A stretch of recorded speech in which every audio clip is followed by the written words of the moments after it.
بسم اللہ الرحمن الرحیم۔ Most welcome to Nishat rights.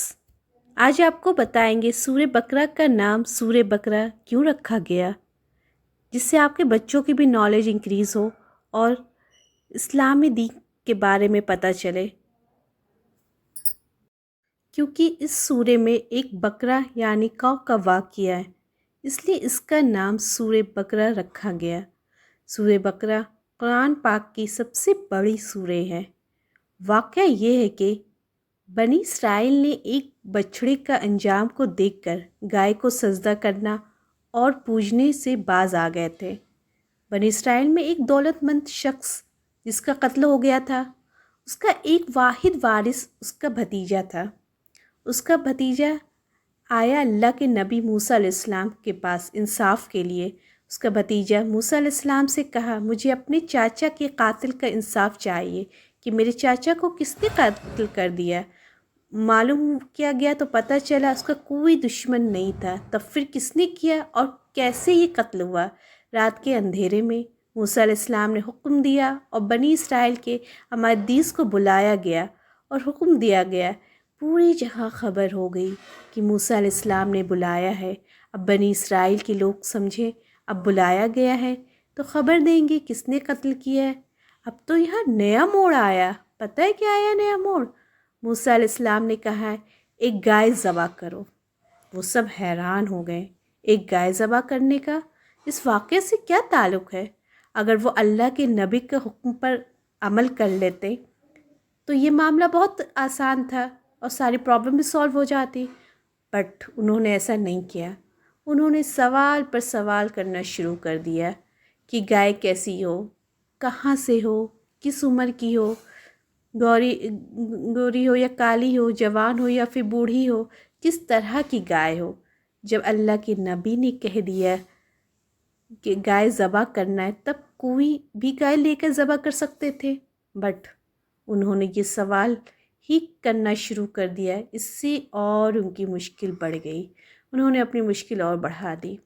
اب ان کے سوال کے جو جواب آئے ان کے بیسس پر بس ایک گائے مل سکتی تھی، اور روایت بتاتی ہے کہ وہ گائے صرف ایک عورت کی ملکت تھی، مطلب وہ گائے صرف ایک عورت کی پراپرٹی تھی۔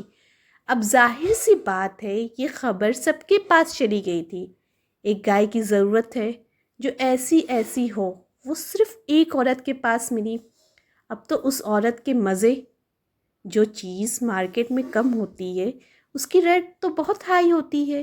یاد ہے کرونا ٹائم میں آکسیجن کے ریٹ کتنے ہائی ہو گئے تھے، آکسیجن مل ہی نہیں رہا تھا۔ جب جو کوئی اویلیبل نہیں ہوتا ہے اس کی ریٹ بہت ہائی ہوتی ہے۔ گائے تو صرف ایک ہی پورے گاؤں شہر میں بچی۔ اب سوچیے وہ گائے کتنی اہم ہوگی جس کے بارے میں پورے قوم بنی اسرائیل کی ڈھونڈ رہی تھی، اور ایک طرف اللہ کے نبی اور انہوں نے بتایا جس طرح کی گائے ذبح کرنی ہے، وہ گائے صرف ایک عورت کے پاس تھے۔ Just imagine. تلاش کرنے پر پتہ چلا جو نشانیاں بتائی گئی ہے وہ گائے تو صرف ایک ہی عورت کے پاس ہے۔ اب کوئی آپشن نہیں ان کے پاس۔ جب اللہ کے نبی کہہ رہے تھے کوئی بھی گائے ذبح کر لو تب مان لیتے، بٹ انہوں نے اتنا سوال کیا، وہ اپنے سوال ہی میں پھنس گئے۔ یہ پوچھ کر اپنے آپ کو مشکل میں ڈالا، بہت زیادہ ہی مشکل میں ڈالا کہ اب وہ گائے ملے کہاں سے۔